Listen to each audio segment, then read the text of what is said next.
Hi there everybody, today we're going to have a quick look at cleaning a grill pan, and as you can see, got this one here that's quite grimy. Down below we've got a lot of burnt on grease, burnt on food. I hope you can see all that. And we've also got some little nuts there, that's from the grill pan thing that I was doing the other day, the oven rack. So what we're going to need to do this is, and you can pick these up from the supermarket, and I've got one that I've got from an old lab I used to work at, is you need one of these things. It's called a glass scraper. I'll try and get a focus on that. You normally find them in cooking section. It's basically like a razor blade that's not particularly sharp, and you can find them online as well. Ceramic, glass, hob cleaner, things like that they're called. And that's the first thing we're going to need. The second step is we're going to need a spray bottle full of some kind of cleaner, and I'm just going to go and get mine. And I've got a bottle here of something called Star Drops, and as we can see, it's inside an old carpet upholstery cleaner bottle that I got from Sainsbury's. I've washed it out very well, put this thing called Star Drops in, which is a great cleaner, and added some water, giving it a shake up, and that's my cheap cleaner. The other thing I've got is this thing, elbow grease, which is actually really good degreaser, and I got this at a house clearance. For finishing off, if I need it, I've got Barkeeper's Friend, which I might use, although it does say on the back not to use it on things like enamel. So whereas this isn't enamel properly, I might be a bit careful about using that. The next thing we probably need is washing up gloves. I'm going to go ahead without them because mine have got a hole in them. First of all, if you've got any big bits, I've already removed those, you need to remove those. Secondly, you get your scraper and you can start scraping down, and as we can see, some of that fatty stuff, some of that burnt on grease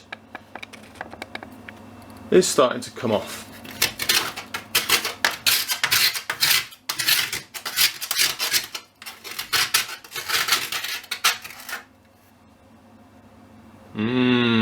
Tasty. So, to make this process a little bit quicker, a little bit easier, you can get your Star Drops, or washing up liquid works just as well. Spray a little bit on. Okay, and you can leave that, especially getting to the corners, you can leave that to sit on for a bit. That just helps break down some of the grease. I'm also going to add a little bit of my elbow grease stuff again.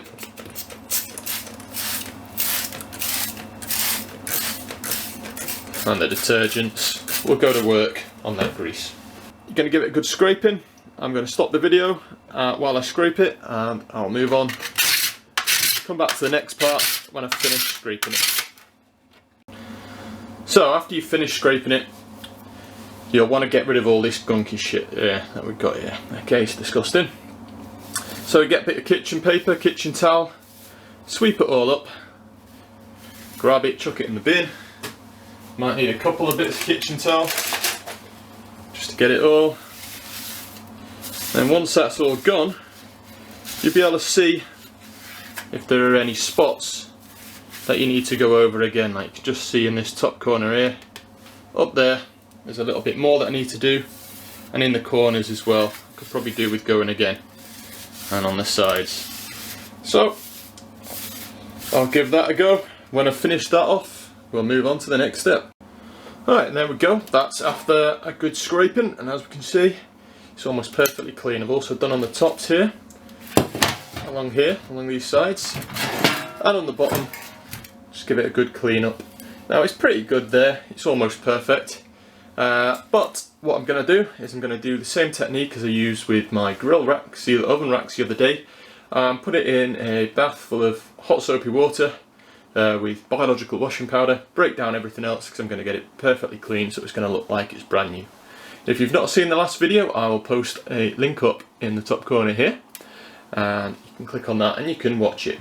But the basic idea is some biological washing powder in a hot bath, hotter the better, water.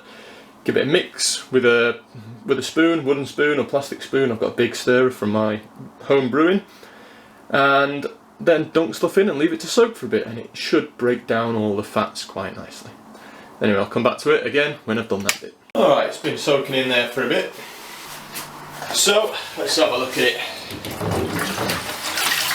Take it out. Still got a bit of grease on there. So I'm going to get my finer scraper, which I got from Wilko. It's like £2.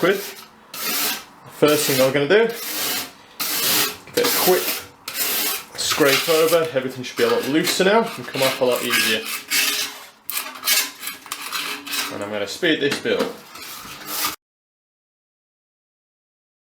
Right, so I've scraped it off. The next step is to get a stainless steel scouring pad.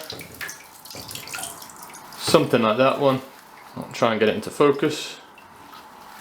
There I'll be down there. Okay, so get them from Tesco or wherever. Let's give it a good scrub over. Paying particular attention to in the corners and in the sides where it's harder to get at with the scraper. Again, sorry about the focus here. When you've done that, giving it a good scrub over with that, you can then move to your standard scouring pad. Give it another finer go over. Again, rinse it off really thoroughly, lots and lots of warm water, fresh clean warm water, and a good scrub down again, because you don't want it to taste of washing up liquid or washing powder when you're starting to heat it up, and you don't want your food tasting of that. That'll be disgusting. When you do that, it'll come nice and clean. As you can see, that's pretty much perfect. It's pretty much like new, nice and shiny. Here's what it looked like before I started cleaning it. You can see all the grease and grime on it. And now we'll have a quick look at what it looked like afterwards. See the difference there, massive difference. It's even shining there, very nice. Domestic god here, look at that. Perfectly clean. Oh, I'll make someone a good husband one day. So ladies, please form a lovely queue. Leave your comments in the box below, preferably with a link to your Facebook photo profile. I'll have a look at you, see if I like you. You know, if you're good looking enough, I'll send you a friend request and we'll go from there. Alright, anyway, hope you liked the video. As I said, ladies, if you're good looking, then you leave a comment below. If you think I'm misogynistic, leave a comment below. I'll laugh. If you've got any other ideas or comments about how you can get your grill pan nice and shiny, or any other bits of housework you'd like to have a look at for the bachelor lifestyle, then give it a go. One of the reasons why it's worth putting the effort into cleaning these kind of grill pans like this is that the bits of burnt on dirt, they attract more dirt, and it makes it harder to give it a proper clean, an easy clean, by just wiping it down. It's supposed to have a non-stick surface, this, and the non-stick surface works really well if it's clean. But if it's dirty and it's got burnt on food, then the burnt on food will stick to that, and eventually you end up with big patches of hard to clean off bits, which is why you have to give cleaning like this. But now, after I've used it, made my sausages, cooked some bacon sandwiches in the morning, it'll wipe off really easy. Alright, hope you've enjoyed it. As I said, like, subscribe, leave your comments, and yeah, next step is going to be cleaning the fucking bath, which is going to be in a state. Alright, take care.